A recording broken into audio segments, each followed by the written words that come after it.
Hello everyone, আসসালামু আলাইকুম। কেমন আছেন সবাই?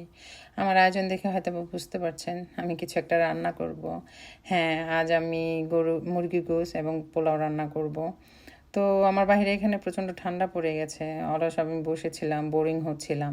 তো ভাবলাম কিছু না কেন বসে রান্না করি। দেন আমার দুপুরে খাওয়া দাওয়া হয়ে গেছে, এখন হচ্ছে রাত আমার এখানে। তো রাতে বেলা একা একা এগুলো ট্রাই করছি রান্না করার জন্য। তো এখানে যে আদা রসুনগুলো আমি দিয়েছি এগুলো আমি নিজেই ব্লেন্ড করে রেখে দিই ফ্রিজে।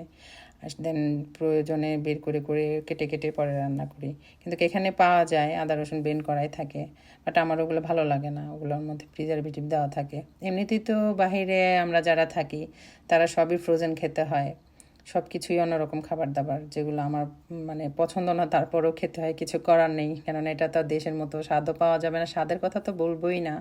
কেননা স্বাদ তো দূরে থাকে, এখানে নিজের দেশের মতো কিছুই পাওয়া যায় না, সবই ফ্রোজেন থাকে, এনে নিতে হয়। আর যেখানে সবজি বা ফ্রুটগুলো বলবেন মানে বলেন সেগুলো সব কিছুই আসে এখানে, টাটকাই থাকে, কিন্তু আনতে আনতে জিনিসগুলো জানি কেমন হয়ে যায়। তো শাকসবজি তো এখানে আমাদের দেশেরটা পাওয়াই যায় না।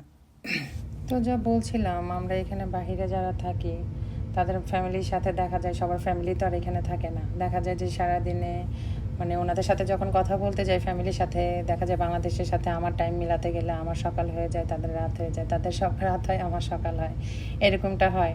তো ওইভাবে কথা বলা হয় খুব কম সংখ্যা, কথা বলা হয় প্রতিদিনই, কিন্তু ফোনে আর কতটুকু ভিডিও কল ছাড়া তো আর উপায় নেই, কতক্ষণই বা কথা বলা যায় আর কতক্ষণই বা দেখা যায়। মানে এরকম সব কিছু যখন একা একা বসে বসে ভাবি যে ছিলাম কোথায়, আসলাম কোথায়, আর পুরো জগৎটাই আলাদা হয়ে গেছে, তো ভাবতেই কেমন যেন অন্যরকম লাগে।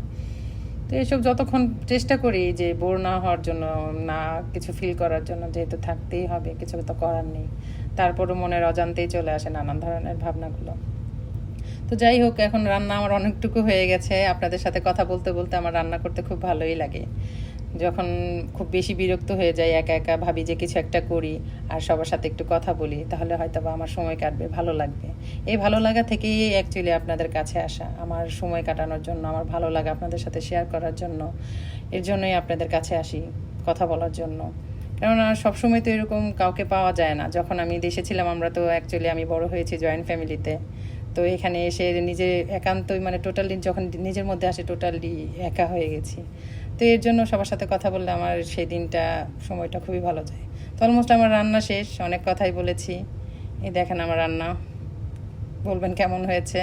তো ভালো থাকবেন সবাই, সবাই আমার জন্য মন থেকে দোয়া করবেন। আল্লাহ হাফেজ।